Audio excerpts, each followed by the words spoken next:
All right. These were some comments by Dawn Staley, of course, national championship South Carolina women's basketball head coach, a former coach of Team USA in the Olympics, and a current member of the selection committee for putting together the women's basketball national team. Mike Tirico asked her about Caitlin Clark on the Olympics broadcast, and Staley said, if we had to do it all over again, the way that she's playing, she would be in really high consideration of making the team because she is playing head and shoulders above a lot of people.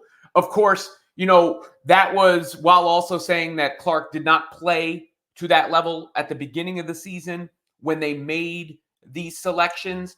And at the time, I guess it's fair to say that Caitlin would have been more of a notoriety choice in that moment. She was obviously super famous, had brought a lot of attention to the league, a lot of growth to the league, but was not at the level that she is now. That is a fair comment from Dawn Staley. But it was easy to see that Caitlin would be at that level even back then. And you have to also factor in the schedule that the Indiana Fever had at the time. I mean, she was almost set up for failure if Clark was going to be judged on the beginning of the season, given they played 11 games in 20 days. The WNBA tried to force feed Caitlin Clark to the audience because they knew they could get butts in seats and they could get eyes on TVs. So they stacked the schedule for the Fever early, and that led to a tougher adjustment period for Clark and the entire team, quite frankly. I mean, not only are you going to be tired leg-wise, you're not going to get the practice, you're not going to get chemistry, you're going to be at a disadvantage competitively, playing back-to-backs, all those sorts of things all factored in. I took my daughter to see the Fever Liberty game at Barclays Center. It was the 11th game in 20 days.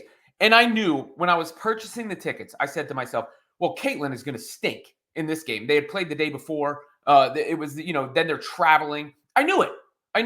I got the tickets anyway because I wanted to have that experience with my daughter. And I want to help her as I'm covering women's basketball, consume it in the same way and get excited in the same way. And obviously the Liberty are an excellent team as well. But it was obvious to anybody watching. And now you've seen Caitlin start to do the things that most people thought she would do at the professional level.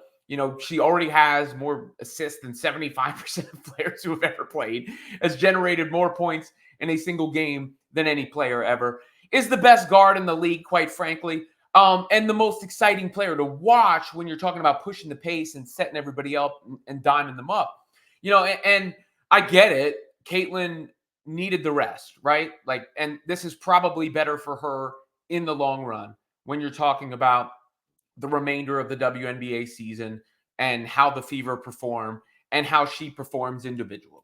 We're past the point of that admission. I think it's probably better for her. But as Dawn Staley is admitting, it's probably better for the women's. It would have been better, not probably.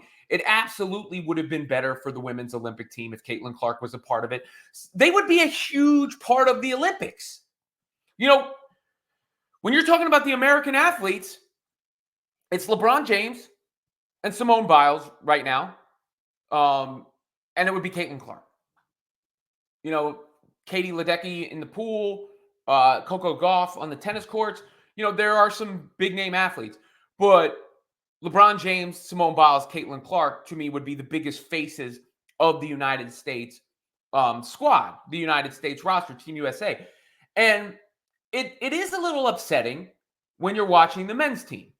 I got to be real with you. It's a little upsetting because I watch the men's team, and it's so exciting to see LeBron share the floor with Steph Curry and share the floor with Kevin Durant. Obviously, Curry and Kevin Durant were teammates on the Warriors, which isn't even fair, really, right?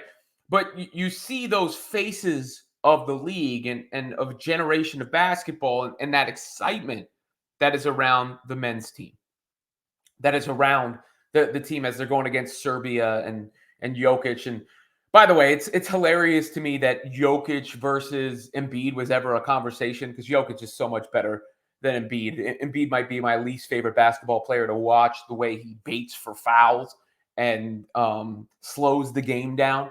But Anthony Davis came in for him, and obviously, on the men's side, people are bored to the point that they're talking about Jason Tatum's playing time because you've got these superstars, you've got these generational talents all on the floor together, and it's still not a guarantee they're going to win. On the women's side, it's all but a guarantee that they're going to win. They're going for their 8th consecutive gold medal. They haven't lost a game since 1992. So knowing that that's the case and the team is not that exciting, that is a double whammy because you could understand that they're going to win gold and win gold clearly, and you could up the excitement level on the roster. And look, I mean, I think Arike Ogunbowale would help do that too, but Caitlin Clark would do that in such a way with the way she plays. People get excited about her passing, and that would only amplify the other women on the team. Asia Wilson would eat playing next to Caitlin Clark. Brianna Stewart in that corner would eat playing next to Caitlin Clark. Anybody who runs the floor would eat playing next to Caitlin Clark. And then there would be the highlights. The All-Star highlight mixtape already went crazy. That was already shared everywhere. And to see that on the Olympic stage would be a whole different deal. Because I promise you, whatever the scheduling was, the women would not have been absent from that Beyonce promo if Caitlin Clark had been on the team. And I get it. It's old news. And I get it. The story is dead. But the story was alive enough for Mike Tirico to ask Dawn Staley about it on the Olympics broadcast. That it was alive enough for that. They're covering the Olympics. They're watching the men, and that is the topic of conversation after the game. From the lead voice of the coverage of the Olympics on NBC. And kudos to Dawn. She all but said, Dawn Staley all but said, if we were playing and making this decision today, if we were selecting this roster today, Caitlin Clark would be a part of it. And the Olympics would get more coverage if Caitlin Clark was a part of the women's basketball team. The women's basketball team would absolutely get more coverage. They'd also be more exciting to watch. These are things that are true. Caitlin is good enough to be on the team. She's the face of the league. And it's still a miss that she's not a part of the Olympics. I'm sorry, it's still a miss. Even if, it's better for her to be off in Mexico or whatever she's doing right now. And if it wasn't still a story, it would have been brought up on the broadcast.